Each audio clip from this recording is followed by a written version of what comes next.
Random House Audio presents The Power Broker, Robert Moses and the Fall of New York, by Robert Caro, Volume 1, read by Robertson Dean. Introduction. Wait until the evening. One must wait until the evening to see how splendid the day has been. Sophocles. As the captain of the Yale swimming team stood beside the pool, still dripping after his laps, and listened to Bob Moses, the team's second-best freestyler, he didn't know what shocked him more, the suggestion or the fact that it was Moses who was making it. Ed Richards knew that Moses was brilliant. Even 5A Johnson, who regularly received the top grade in every course he took each term, said that Moses could have stood first in the class of 1909 if he hadn't spent so much time reading books that had nothing to do with his assignments.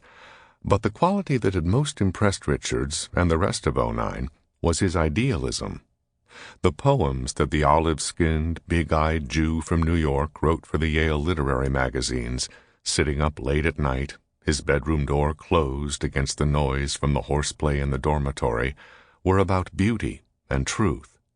When the bull sessions got around, as they did so often, now that the class was in its senior year, to the subject of careers, Moses was always talking, quite movingly too, about dedicating his life to public service, to helping the lower classes. And just the other evening, in the midst of a desultory discussion about which fraternity's nominee should be elected class treasurer, Moses had jumped to his feet and argued so earnestly that class officers should be chosen on merit rather than fraternity affiliation, that the criterion shouldn't be who a man's friends were, but what he could do, that Johnson had said to Richards afterwards, "I feel as if I've had an awakening tonight." And now, Richards realized, this same Bob Moses was suggesting that they get money for the swimming team by deliberately misleading Og Reed. Ogden Mills Reed was the best thing that had ever happened to swimming at Yale. Since the legendary Walter Camp, athletic director as well as football coach, was hoarding the football receipts for a new stadium, there was no money to replace the dank, low-ceilinged pool, which wasn't even the right length for intercollegiate swimming events. There was no allocation from the university for travel expenses or even for a coach. But Reed, who had been Yale's first-grade swimmer, not only paid the team's expenses, but week after week traveled up to New Haven from New York to do the coaching himself.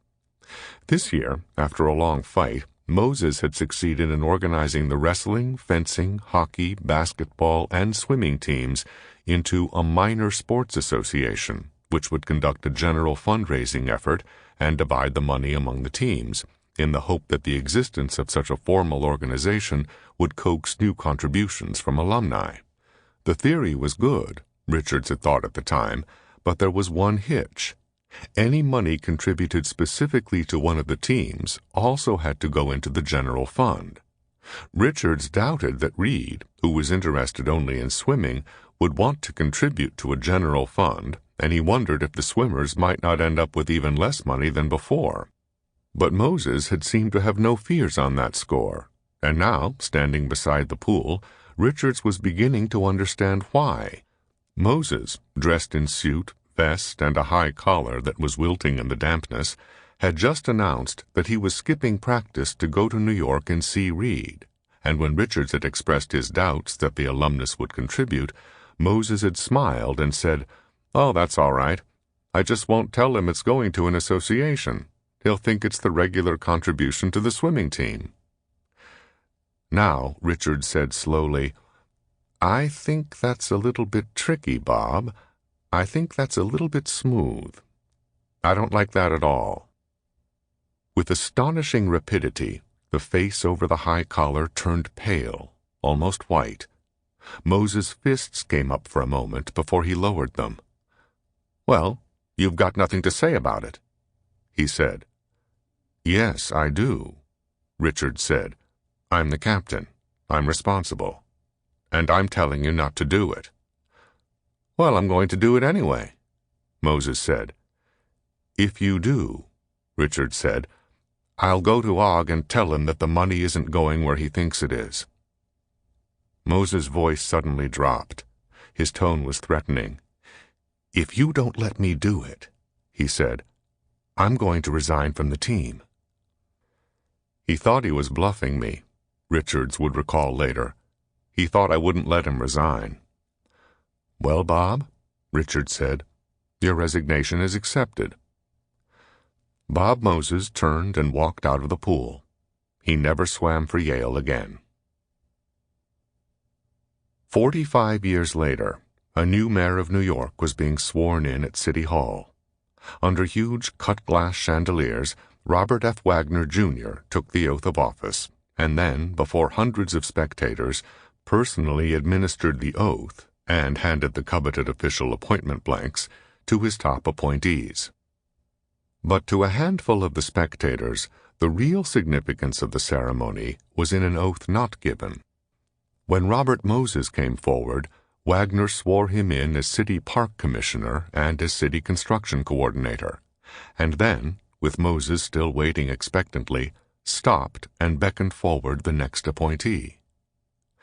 To those spectators, Wagner's gesture signaled triumph. They were representatives of the so-called good government organizations of the city, the Citizens Union, the City Club, liberal elements of the labor movement. They had long chafed at the power that Moses had held under previous mayors as park commissioner, construction coordinator, and member of the City Planning Commission. They had determined to try to curb his sway under Wagner, and they had decided to make the test of strength the Planning Commission membership. This, they had decided after long analysis and debate, was Moses' weak point. As park commissioner and construction coordinator, he proposed public work projects, and the city charter had surely never intended that an officeholder who proposed projects should sit on the Planning Commission, whose function was to pass on the merits of those projects. For 9 weeks, ever since Wagner's election, they had been pressing him not to reappoint Moses to the commission. Although Wagner had told them he agreed fully with their views, and had even hinted that on Inauguration Day there would be only 2 jobs waiting for Moses, they had been far from sure that he meant it. But now they realized that Wagner had in fact not given Moses the 3rd oath and the Planning Commission job. And looking at Moses, they could see he realized it too. His face, normally swarthy, was pale with rage. The more observant among these spectators, however, noticed that after the ceremonies, Moses followed Wagner into his inner office. They knew all too well what he would be saying to the new mayor. He had said it often enough, publicly and privately, orally and in writing, to Wagner's predecessors, Vincent R. Impellitteri and William O'Dwyer, and even earlier, to the great La Guardia. "He's threatening to resign," they whispered to one another. They were right. Behind the closed doors of the inner office, Moses was putting it to Wagner straight. If he didn't get the 3rd post, he would quit the other 2, and he'd do it right now. Wagner tried frantically to stall. "The Planning Commission oath?" the mayor said. "There must have been an oversight. Some clerk must have forgotten to fill out the appointment blank. Nothing to worry about. He'd see to it in a few days."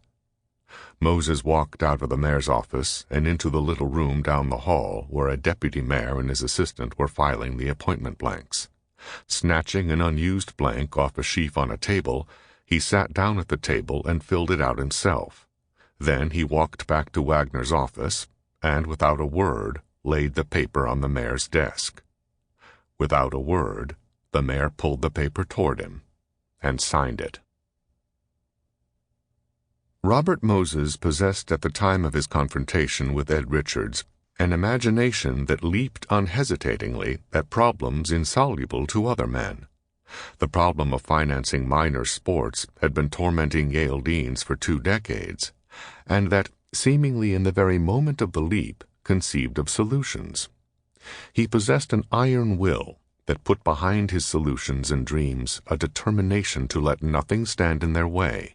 To form the Minor Sports Association, he, only an undergraduate, had faced up to, and had finally faced down, Walter Camp, who was implacably opposed to its formation.